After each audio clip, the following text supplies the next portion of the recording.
Pada hari wisudaku, aku menunggu berjam-jam di luar gedung serbaguna universitas.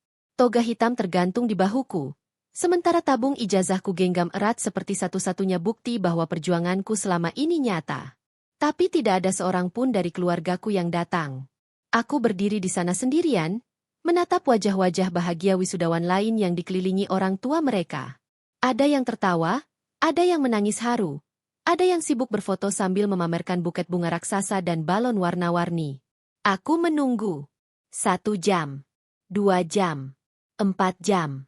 Tidak ada ayah, tidak ada ibu, tidak ada kakak. Namaku Alia Prameswari. Langit di atas gedung itu tampak kelabu, seolah mencerminkan isi dadaku yang semakin berat. Bau parfum mahal bercampur dengan aroma bunga mawar yang mulai layu dan keringat orang-orang yang berdesakan sejak pagi. Aku berdiri mematung di dekat pilar besar pintu masuk. Di tangan kananku, map tabung berisi ijazah dengan predikat pujian. Di tangan kiri, ujung jubah wisuda yang mulai kusut karena terlalu lama ku genggam. Kakiku yang terbalut sepatu hak tinggi murah mulai mati rasa. Riasan wajah yang kupoles sendiri sejak subuh mungkin sudah luntur oleh udara lembab sebelum hujan. Tapi aku tidak berani beranjak. Aku takut. Takut kalau aku pergi sebentar saja, mereka datang dan tidak menemukanku. Aku sudah mengirim lokasi terkini ke grup keluarga sejak pagi. Aku sudah menelepon Maya Wijaya, ibuku. Menelepon Hendra Wijaya, ayahku. Menelepon Rizal, kakakku, berkali-kali. Tidak satu pun diangkat. Pesan-pesanku hanya berakhir dengan 2 centang abu-abu. Bahkan ada yang hanya 1 centang. Dadaku mulai sesak. Aku melihat seorang teman sekelasku, gadis dengan nilai biasa saja, sedang diberi buket uang raksasa oleh ayahnya. Sang ayah mencium kening putrinya dengan bangga, sementara ibunya sibuk merapikan topi toga. Pemandangan itu menusuk seperti pisau. Aku teringat bagaimana aku harus memohon kepada ayah untuk membayar uang semester terakhirku. Bagaimana aku bekerja paruh waktu di perpustakaan kampus, hingga malam demi menabung biaya wisuda ini. Aku tidak meminta hadiah. Aku tidak meminta mobil. Aku tidak meminta buket uang. Aku hanya ingin mereka hadir. Hanya berdiri di sampingku sebentar. Tersenyum. Berfoto. Agar aku bisa merasa bahwa aku masih bagian dari keluarga Wijaya. Gerimis mulai turun. Satu persatu orang berlarian membuka payung atau mencari tempat berteduh. Aku mundur sedikit ke selasar gedung, tapi mataku tetap terpaku ke gerbang masuk kendaraan. Mungkin macet, pikirku. Jalanan pasti macet hari wisuda. Aku terus membuat alasan di kepalaku. Menolak mendengarkan suara kecil di dalam hati yang berbisik bahwa mereka tidak akan datang. Jam menunjukkan pukul 2 siang. Acara wisuda selesai sejak pukul 11. Gedung mulai sepi. Tinggal petugas kebersihan yang menyapu kelopak bunga dan sampah plastik. Perutku berbunyi keras. Aku belum makan sejak malam sebelumnya. Tanganku merogoh tas kecil. Aku mengeluarkan ponsel dengan layar retak di sudutnya. Dengan sisa harapan terakhir, aku membuka media sosial. Jantungku berdegup kencang. Ada lingkaran merah di foto profil Rizal. Kakakku baru saja mengunggah story 5 menit lalu. Dengan jari gemetar, aku menekannya. Layar menampilkan video pendek. Rizal memegang gelas koktail di bawah sinar matahari yang menyilaukan. Di belakangnya bukan kemacetan kota, tapi deburan ombak pantai, pasir putih, dan pohon kelapa. Kamera bergeser. Ibuku tertawa lebar mengenakan kacamata hitam besar dan topi pantai. Ayahku bersantai di kursi jemur sambil menikmati pijatan. Suara Rizal terdengar riang. Liburan keluarga ke Bali akhirnya bebas dari acara membosankan. Duniaku runtuh. Hujan yang turun deras terasa sunyi. Telingaku berdengung. Tulang-tulangku seperti ditarik dari persendiannya. Mereka tidak macet. Mereka tidak lupa. Mereka sengaja pergi. Hari wisudaku, mereka tukar dengan liburan. Air mata tidak jadi jatuh. Ada sesuatu di dalam diriku yang mati. Aku melepas topi toga. Melemparkannya ke tempat sampah. Melepas jubah wisuda. Menyusul ke dalam tumpukan sampah basah. Aku hanya mengenakan kebaya sederhana dan kain batik yang kujahit sendiri. Aku berjalan keluar menerobos hujan. Di dalam bus dingin, aku mematahkan kartu SIM ponselku. Menghapus semua kontak keluarga. Menghapus semua media sosial. Mematikan ponsel. Aku ingin menghilang. 1 jam kemudian, aku tiba di stasiun kereta. Tubuhku menggigil, tapi tekadku membara. Aku membeli tiket kereta ekonomi tercepat ke kota paling jauh dari sini. Dan tanpa aku tahu, keputusan itu bukan hanya mengubah hidupku, tapi menyelamatkanku. 1 jam setelah aku meninggalkan kampus, aku tiba di stasiun kereta api besar di pusat kota. Tubuhku masih basah oleh hujan, kebaya menempel dingin di kulitku. Tapi pikiranku jauh lebih beku dari udara malam. Aku duduk di ruang tunggu yang bising. Orang-orang berlalu lalang membawa koper, tertawa, mengeluh, hidup seperti biasa. Sebuah televisi besar tergantung di dinding, menyiarkan berita sore. Aku menatap layar kosong tanpa benar-benar melihat, hingga tulisan merah menyala muncul. Breaking news. Jantungku berhenti berdetak. Pembawa berita melaporkan kebakaran hebat di sebuah kawasan pemukiman elit. Kamera menyorot bangunan 2 lantai yang dilalap api. Lokasinya membuat darahku membeku. Itu rumahku.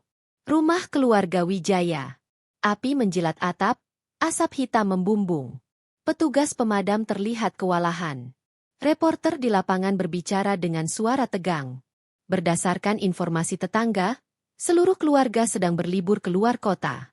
Namun diduga anak perempuan mereka yang seharusnya pulang dari wisuda hari ini, masih berada di dalam rumah.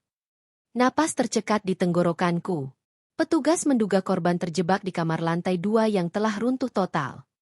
Jika saja aku pulang ke rumah setelah wisuda, jika saja aku menangis di kamar seperti biasanya, aku pasti sudah mati terbakar sekarang. Ironi itu membuat sudut bibirku terangkat sedikit. Senyum getir. Semesta sedang bercanda, atau sedang memberiku jalan keluar. Dunia mengira Alia Prameswari telah mati. Kereta tiba di peron dengan peluit panjang. Aku berdiri, memeluk tasku erat. Aku tidak menoleh ke belakang. Alia sudah mati di dalam kebakaran itu. Yang naik ke gerbong kereta ekonomi sesak itu adalah orang asing yang baru lahir. Kota metropolitan menyambutku dengan debu dan asap kendaraan. Aku turun di stasiun besar yang asing. Tidak ada yang mengenalku. Tidak ada yang peduli. Dengan sisa tabunganku, aku menyewa kamar kos murah di gang sempit belakang stasiun. Ruangannya lembab, kasur tipis, kipas angin berisik. Pemilik kos, seorang wanita tua cerewet, hanya bertanya satu hal. Namanya siapa, Neng? Aku terdiam sejenak. Naila, jawabku singkat. Itulah pertama kalinya aku membunuh namaku sendiri. Hari-hari awal adalah neraka. Aku makan mie instan 2 kali sehari. Minum air keran yang direbus ulang. Tubuhku lapar, tapi pikiranku jauh lebih kelaparan. Setiap sore aku pergi ke warnet. Duduk di sudut paling gelap. Mengenakan masker dan topi. Aku mencari berita tentang kematianku sendiri.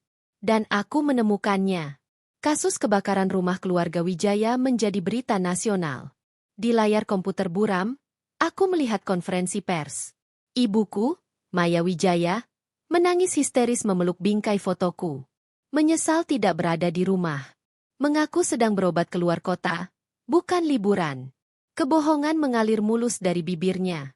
Ayahku, Hendra Wijaya, meminta doa agar arwah putrinya tenang. Bahkan mengumumkan pembentukan yayasan amal atas namaku. Donasi mengalir deras. Komentar simpati memenuhi media sosial. Tanganku mencengkeram tetikus hingga memutih. Tapi ada yang janggal. Waktu kebakaran terlalu tepat. Dan ayahku menyimpan semua dokumen penting di penyimpanan awan. Aku tahu sandinya. Dengan jantung berdegup kencang, aku masuk ke akun pribadinya. Folder demi folder terbuka. Lalu aku menemukannya. Polis asuransi jiwa atas namaku. Nilainya puluhan miliar rupiah. Diperbarui 6 bulan lalu. Dengan klausul kematian akibat kebakaran rumah. Aku menemukan surel. Percakapan dengan orang tak dikenal. Membahas waktu yang tepat. Pembersihan lokasi. Tanggalnya 1 minggu sebelum wisuda. Tanganku gemetar hebat. Ini bukan penelantaran. Ini rencana pembunuhan. Mereka sengaja pergi liburan untuk menciptakan alibi. Mereka berharap aku pulang, tidur kelelahan, dan mati terbakar. Aku bukan anak. Aku komoditas. Air mata jatuh. Tapi bukan karena sedih. Karena sadar, ketidakhadiran mereka di wisudaku telah menyelamatkan nyawaku. Aku menatap bayanganku di kaca toko pakaian malam itu. Gadis lusuh. Naif. Menyedihkan. Alia yang lama memang pantas mati. Yang tersisa hanya satu sumpah. Aku tidak akan sekadar bertahan hidup. Aku akan kembali. Dan mengambil semuanya. Keesokan harinya, aku mulai bergerak. Keesokan harinya, Naila mulai bergerak. Ia menggunakan keahlian akuntansi yang membuatnya lulus dengan nilai terbaik. Bukan melamar ke perusahaan besar yang akan memeriksa latar belakangnya sampai ke akar, tapi ke kantor-kantor kecil yang membutuhkan jasa pembukuan cepat dan murah. Ia bekerja siang dan malam. Menghitung, mencatat, merapikan neraca orang lain, sambil menyusun balas dendamnya sendiri. Uang receh demi receh ia kumpulkan. Tidak ada gaya hidup. Tidak ada hiburan. Semua ditabung untuk satu tujuan, bertahan hidup dan menjadi kuat. Perlahan, Naila mengubah dirinya. Ia memotong rambutnya pendek, lalu mulai mengenakan hijab untuk menutupi ciri fisiknya. Ia membeli kacamata dengan bingkai tebal. Ia melatih cara bicaranya di depan cermin, menghilangkan logat daerahnya, menggantinya dengan intonasi dingin dan tegas. Ia belajar hukum dan bisnis secara otodidak dari buku-buku bekas. Ia mempelajari setiap celah kejahatan ayahnya. Ia tahu, ia tidak bisa melawan sekarang. Ia hanya debu dibandingkan kekuasaan uang asuransi yang kini dinikmati keluarga Wijaya. Ia butuh waktu. Ia butuh posisi. Ia butuh menjadi seseorang yang tidak bisa disentuh. 5 tahun berlalu. Berita tentang kematian Alia Prameswari perlahan menghilang. Tertimbun skandal dan sensasi baru. Keluarga Wijaya semakin kaya raya. Perusahaan mereka bangkit dari kubur berkat suntikan dana segar dari kematian putri tercinta. Mereka sering muncul di majalah bisnis, dipuji sebagai keluarga tangguh. Naila menggunting setiap artikel itu dan menempelkannya di dinding kamar kosnya. Wajah-wajah tersenyum itu adalah bahan bakarnya setiap pagi. 5 tahun kemudian, seorang wanita berdiri di depan cermin apartemen mewah di pusat kota. Tidak ada lagi gadis lusuh. Yang ada adalah wanita anggun berhijab modis dengan tatapan tajam dan penuh percaya diri. Namanya kini Naila. Ia baru saja diterima sebagai auditor senior di sebuah firma akuntansi internasional yang terkenal kejam dan tidak bisa disuap. Klien pertamanya minggu depan adalah sebuah perusahaan yang sedang bersiap IPO. Namanya Wijaya Global. Naila tersenyum tipis. Waktunya telah tiba. Pagi itu, Jakarta sibuk seperti biasa. Gedung-gedung pencakar langit berdiri angkuh. Di salah satu gedung tertinggi kawasan bisnis, Naila turun dari sedan hitam mengilap. Setelan blazernya krem, dipotong sempurna. Hijab sutra membingkai wajahnya rapi. Sepatu hak tinggi mengetuk lantai marmer dengan irama tegas. Aura dominasi memancar. Ia bukan lagi Alia yang menunggu di tengah hujan. Ia adalah auditor senior yang ditakuti perusahaan-perusahaan nakal. Kliennya hari ini, Wijaya Global. Setiap tiang beton di gedung ini dibangun dari uang kematiannya. Naila menyerahkan identitasnya ke resepsionis. Ia diantar menuju lift eksekutif. Di dalam lift, dinding bercermin memantulkan wajahnya. Ia meraba samar bekas luka kecil di dekat alisnya. Jantungnya berdetak stabil. Ia siap. Pintu lift terbuka. Di ruang rapat besar itu, duduk 3 orang yang sangat ia kenal. Hendra Wijaya, Maya Wijaya, dan Rizal. Mereka menoleh. Ada jeda hening. Ada kilatan pengenalan, lalu lenyap. Bagi mereka, Alia sudah mati. Wanita di hadapan mereka terlalu berkelas untuk menjadi anak yang dulu mereka abaikan. Naila tersenyum profesional. Selamat pagi. Saya Naila, Ketua Tim Auditor Independen. Saya di sini untuk memastikan tidak ada Rp1 pun yang disembunyikan dalam pembukuan kalian. Tangannya menjabat tangan ayahnya. Dingin. Lembab. Rasa jijik menjalar, tapi ia menahannya. Saya harap perusahaan ini bersih, lanjut Naila datar. Karena jika saya menemukan satu saja ketidakberesan, mimpi IPO kalian akan hancur. Kalimat itu bukan peringatan. Itu ancaman. Proses audit dimulai hari itu juga. Naila tidak membuang waktu. Ia meminta satu ruangan khusus di kantor Wijaya Global dan menuntut akses penuh ke seluruh server perusahaan. Selama minggu pertama, kehidupan keluarga Wijaya berubah menjadi neraka yang sunyi. Naila datang paling pagi dan pulang paling malam. Ia memaksa seluruh staf keuangan bekerja lembur. Target utamanya jelas. Rizal, sang direktur keuangan. Ia tahu kakaknya itu lemah. Tidak teliti. Mudah panik. Setiap laporan yang diserahkan Rizal, Naila coret dengan tinta merah. Ini sampah, katanya dingin di depan staf lain. Bagaimana Anda bisa menjadi direktur keuangan jika neraca sederhana saja tidak becus? Wajah Rizal memerah. Tangannya gemetar. Tapi ia tidak berani melawan. Nasib IPO ada di tangan Naila. Tekanan itu mulai memecah mereka. Rizal mulai sering minum alkohol di ruang kerjanya. Ia menjadi paranoid. Bertengkar dengan ayahnya di lorong kantor. Naila menikmati semua itu dari balik pintu ruangannya. Namun tujuan utamanya bukan sekadar membuat mereka stres.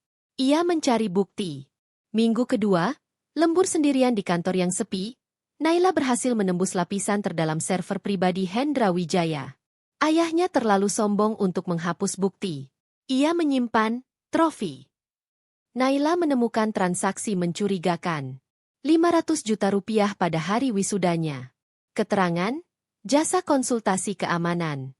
Ia menelusuri rekening penerima. Milik seorang residivis pembakaran bernama Joko. Petunjuk besar, tapi belum cukup. Lalu Naila menemukan folder bernama Kenangan. Di dalamnya, cadangan CCTV rumah lama. Satu file video rusak. Tangannya gemetar saat memperbaikinya. Video itu terbuka. Tanggal dan jam terpampang jelas. Hari wisudanya. Pukul 10 pagi. Di layar terlihat Maya Wijaya berjalan di lorong lantai 2. Di tangannya ada jeriken kecil. Naila menahan napas. Ibunya berhenti di depan pintu kamar Alia. Mengetuk. Memastikan kosong. Lalu menuangkan cairan ke bawah celah pintu. Mengambil kunci cadangan. Klik. Ia mengunci pintu dari luar. Wajah Maya dingin. Tanpa ragu. Tanpa penyesalan. Naila menutup mulutnya menahan isak. Ibunya bukan korban. Ibunya adalah eksekutor. Ia menyalin video itu ke 3 penyimpanan berbeda. Ini kartu asnya. Namun ia belum akan memainkannya. Ia ingin melihat mereka hancur perlahan. Keesokan paginya, Naila masuk ruang rapat dengan senyum misterius. Di tangannya ada sebuah kotak hadiah kecil. Ia meletakkannya di meja Maya Wijaya. Saya menemukan ini di toko antik kemarin, kata Naila lembut. Mungkin cocok untuk meja kerja ibu. Maya tersenyum, lalu membuka kotak itu. Wajahnya langsung pucat. Sebuah gembok tua yang hangus terbakar menggelinding ke lantai. Jeritan kecil lolos dari bibirnya. Kenapa, Bu? Ada yang salah? Tanya Naila polos. Tatapan mereka bertemu. Ketakutan murni mulai tumbuh di mata Maya. Permainan psikologis baru saja dimulai. Sejak insiden gembok hangus itu, suasana di kediaman mewah keluarga Wijaya berubah drastis. Rumah bergaya kolonial yang biasanya dipenuhi tawa palsu dan jamuan sosialita kini terasa sunyi dan mencekam. Seolah-olah dinding-dinding marmernya menyimpan ribuan mata yang mengawasi setiap langkah mereka. Maya Wijaya menjadi yang paling terdampak. Wanita yang selalu tampil sempurna itu kini tampak berantakan. Kantung matanya menghitam. Rambutnya sering dibiarkan kusut. Ia mulai berbicara sendiri. Gembok itu bukan sekadar benda mati. Bagi Maya, itu adalah pesan dari neraka. Ia yakin arwah Alia telah kembali. Setiap angin malam menggetarkan jendela, Maya menjerit histeris, mengira mendengar suara langkah kaki di lantai atas. Langkah kaki yang menyeret pelan. Langkah kaki putrinya. Hendra Wijaya mencoba bersikap rasional. Ia bersikeras bahwa semua ini hanyalah kebetulan. Atau ulah pesaing bisnis yang ingin menjatuhkan mental mereka menjelang IPO. Namun jauh di lubuk hatinya, ketakutan mulai merambat. Ia menambah jumlah satpam. Memasang CCTV di setiap sudut. Bahkan menyewa anjing penjaga. Tapi mereka tidak sadar. Musuh mereka sudah berada di dalam tembok pertahanan. Duduk manis di ruang rapat mereka setiap hari. Naila menikmati setiap detik kehancuran mental itu. Ia menyiapkan paket kedua. Kali ini dikirim langsung ke rumah menggunakan kurir ojek daring tanpa nama pengirim. Paket itu tiba pada Sabtu sore. Lukman, Rizal, yang sedang memegang gelas whisky dengan tangan gemetar menyuruh pelayan membukanya. Begitu kardus dibuka, bau angin menyengat memenuhi ruangan. Bau kain terbakar. Pelayan menarik isinya. Sebuah jubah wisuda hitam, separuhnya hangus terbakar. Di bagian dada, tersemat pin nama yang masih berkilau. Alia Prameswari cum laude. Jeritan Maya memecah kesunyian. Ia melempar vas bunga ke arah jubah itu, berteriak agar benda itu dibakar dan dibuang. Dia ada di sini. Dia pulang. Hendra memucat. Ia tahu jubah itu seharusnya sudah musnah 5 tahun lalu. Siapapun pengirimnya tahu rahasia mereka. Maya mulai memanggil dukun dan paranormal. Rumah itu dipenuhi asap kemenyan dan jampi-jampi. Naila mendengarkan semuanya melalui alat penyadap mikro yang ia pasang di bawah meja ruang tamu saat berkunjung minggu lalu dengan alasan mengantar dokumen tertinggal. Mendengar racauan ketakutan ibunya memberi kepuasan aneh. Dulu Naila memohon perhatian. Kini ia mendapatkannya dalam bentuk ketakutan murni. Rizal memilih pelarian lain. Ia menghabiskan malam-malamnya di klub malam eksklusif. Alkohol dan musik menghantam kepalanya tanpa ampun. Namun bayangan adiknya terus menghantui. Ia ingat bagaimana dulu ia menyuruh Alia mengerjakan tugas kuliahnya. Bagaimana ia mengejek Alia yang tidak punya teman. Rasa bersalah bercampur ketakutan membuatnya hampir gila. Malam itu, di tengah dentuman musik, ponselnya bergetar. Seli. 2 kali. Rizal menggeram kesal dan membuka ponsel. Notifikasi WhatsApp muncul. Tidak ada nama kontak. Hanya nomor. Nomor lama Alia. Nomor yang sudah mati 5 tahun lalu. Darah Rizal membeku. Dengan jari gemetar, ia membuka pesan itu. Hanya 1 kalimat. Wisudaku belum selesai, Kak. Kapan kakak mau datang menjemputku? Rizal melempar ponselnya seolah benda itu ular berbisa. Ia mundur terhuyung, menabrak pelayan. Gelas pecah berantakan. Ia berlari keluar klub, muntah di trotoar. Di bawah lampu jalan, satu kesadaran menghantamnya. Alia belum mati. Atau jika sudah mati, hantunya punya akses ke teknologi. Di seberang jalan, di dalam sedan hitam yang terparkir di area gelap, Naila menurunkan kaca jendela sedikit. Ia menatap kakaknya yang berlutut ketakutan. Naila mematikan ponsel keduanya. Nomor virtual itu lenyap. Satu target telah retak. Matahari pagi menembus tirai jendela kantor Wijaya Global, tapi tidak membawa kehangatan bagi Rizal. Ia duduk di kursinya dengan wajah kusut. Sisa mabuk semalam masih menyengat di kepala. Tangannya gemetar saat membuka laptop. Di hadapannya, Naila duduk dengan postur tegak sempurna. Wajahnya segar. Tenang. Seolah tidak terjadi apa-apa. Di atas meja di antara mereka tergeletak sebuah map merah tebal. Pintu ruangan tertutup rapat. Naila meminta pertemuan 4 mata dengan alasan membahas temuan audit sensitif sebelum dilaporkan ke Hendra Wijaya. Rizal menurut seperti kerbau dicocok hidung. Pak Rizal. Suara Naila memecah keheningan, formal namun tajam. Saya menemukan ketidakcocokan data yang cukup masif di departemen yang Bapak pimpin. Ia membuka map itu. Lembar demi lembar bukti transaksi disodorkan. Mata Rizal membelalak. Itu bukti transfer judinya.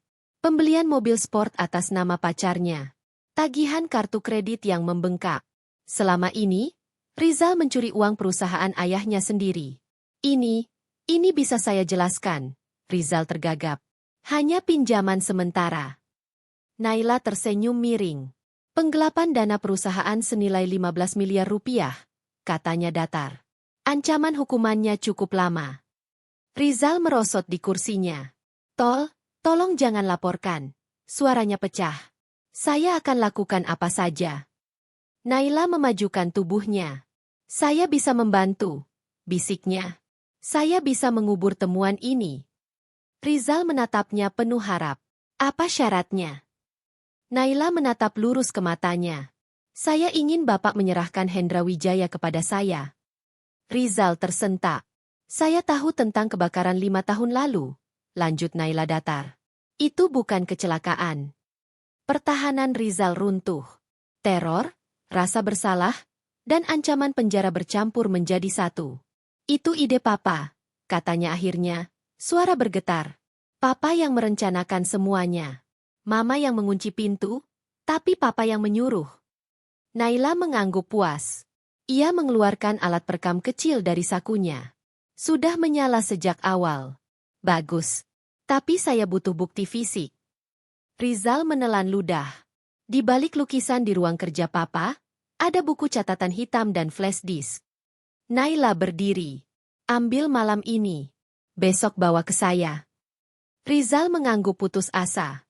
Ia telah memilih. Mengkhianati ayahnya demi menyelamatkan diri. Tanpa ia sadari, ia baru saja menandatangani kehancurannya sendiri.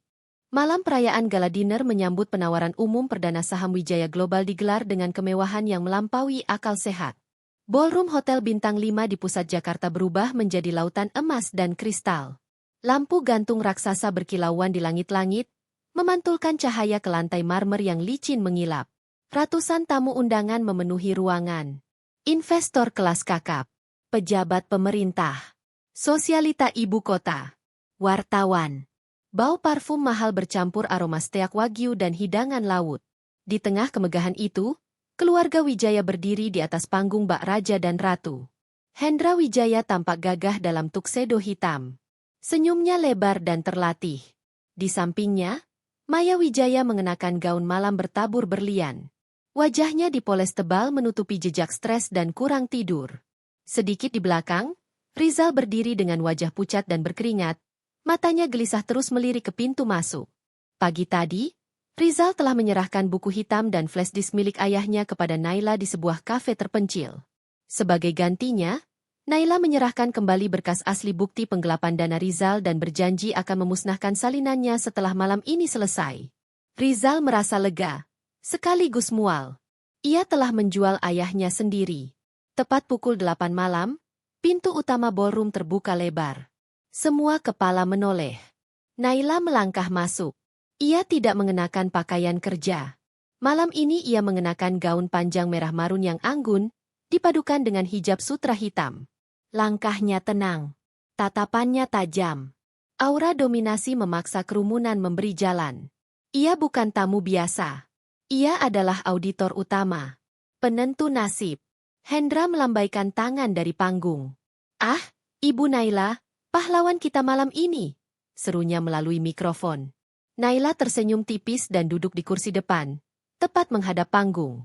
Di pangkuannya, sebuah tablet tipis. Semua persiapan sudah selesai. Polisi telah disiagakan di pintu belakang dan samping, menyamar sebagai petugas keamanan tambahan. Pidato demi pidato berlalu. Akhirnya, Hendra Wijaya berdiri di podium. Lampu diredupkan. Satu lampu sorot menyinarinya. Ia berbicara tentang perjuangan, tentang bangkit dari keterpurukan. Lalu, ia menyebut nama Alia Prameswari. "Keberhasilan ini kami dedikasikan untuk putri tercinta kami," ucapnya dengan suara dibuat bergetar. "Yang telah pergi 5 tahun lalu dalam tragedi kebakaran." Beberapa tamu menyeka air mata. Naila tidak bertepuk tangan. Di bawah meja, jarinya bergerak di atas tablet. Saat Hendra hendak melanjutkan pidatonya, layar LED raksasa di belakang panggung berkedip. Grafik saham menghilang. Digantikan suara statis yang memekakan. Lalu, video hitam putih muncul. Lorong rumah Wijaya. Tanggal dan waktu jelas terpampang. Ribuan pasang mata menatap layar. Di video itu, Maya Wijaya terlihat membawa jeriken. Menuangkan cairan ke bawah pintu kamar. Mengunci pintu dari luar. Klik. Suara kunci menggema ke seluruh ballroom. Keriuhan meledak. Jeritan. Bisikan ngeri. Kamera wartawan menyala bertubi-tubi. Tampilan layar berganti. Dokumen. Transfer dana. Polis asuransi jiwa Alia Prameswari. Nama Hendra Wijaya terpampang jelas. Hendra mundur terhuyung-huyung. Maya menjerit histeris lalu pingsan. Rizal mencoba kabur, tapi kakinya lemas. Di tengah kekacauan itu, Naila duduk tenang. Menyesap minumannya perlahan. Kerajaan yang dibangun di atas abu putrinya runtuh di depan matanya. Kekacauan di dalam ballroom mencapai puncaknya. Suara sirine polisi meraung dari luar hotel, menembus dinding-dinding kedap suara. Para petugas keamanan kewalahan menahan investor yang marah dan wartawan yang berusaha menerobos panggung. Hendra Wijaya yang sempat terpaku akhirnya tersadar. Insting pengecutnya mengambil alih. Ia melompat turun dari panggung, meninggalkan Maya yang pingsan, dan berlari menuju pintu keluar darurat di sisi dapur. Namun langkahnya terhenti.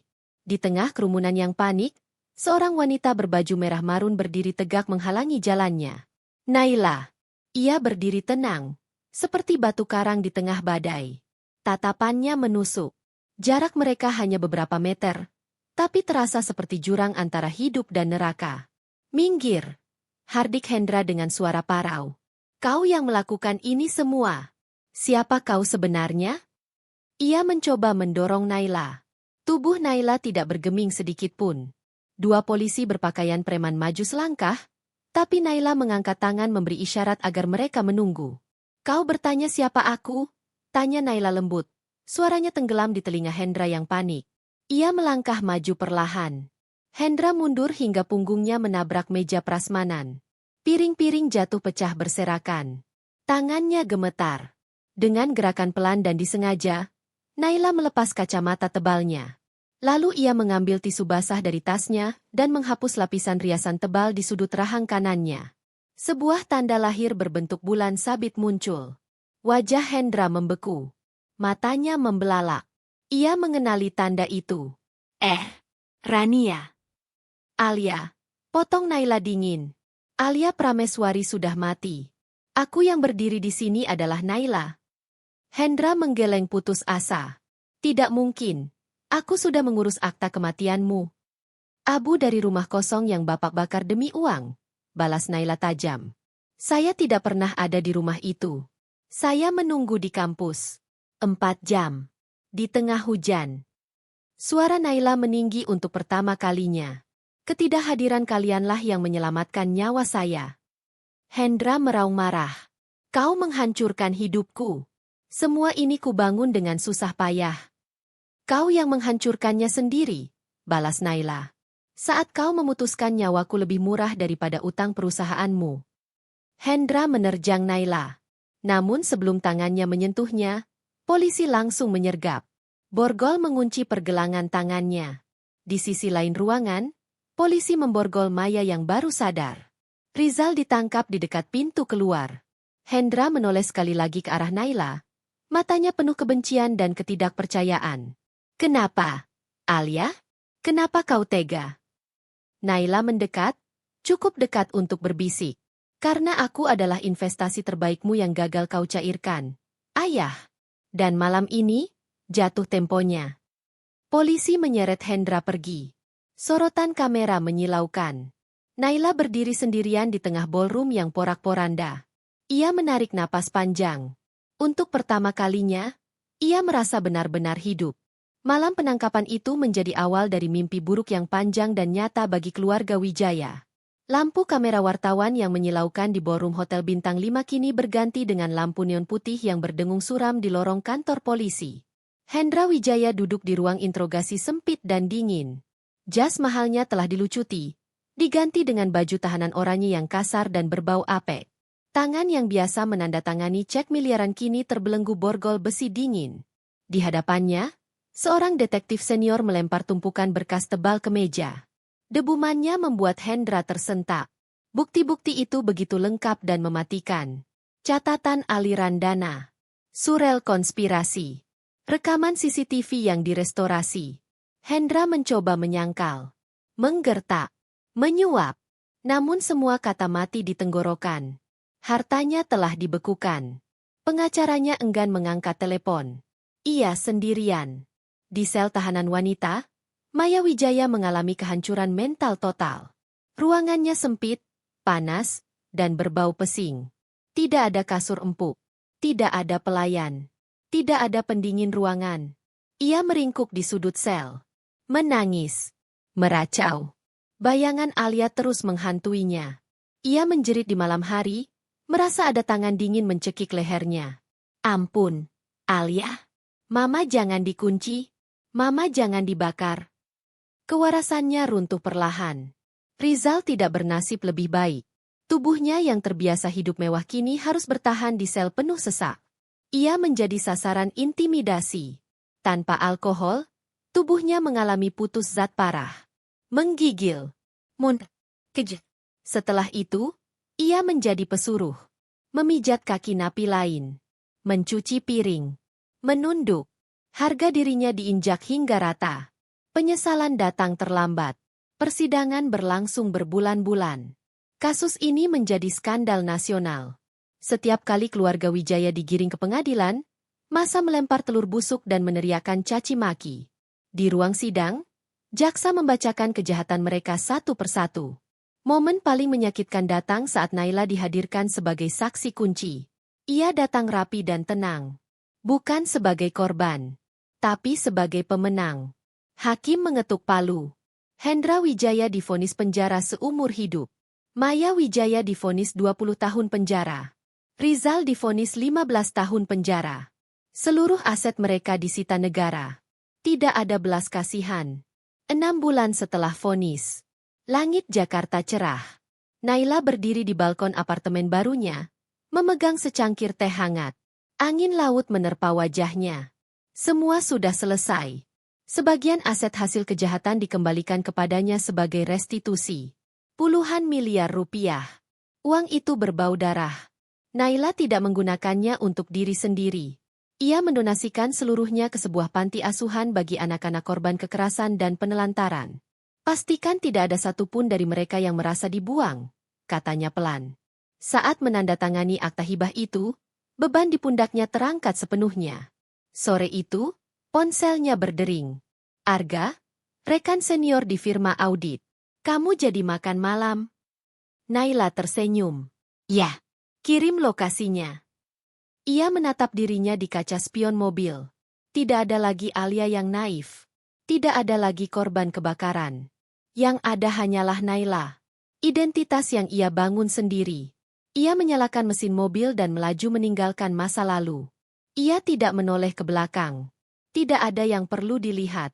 Di depannya, jalan terbentang luas. Masa depan adalah kanvas putih. Selamat tinggal, Alia. Dan selamat datang, kehidupan.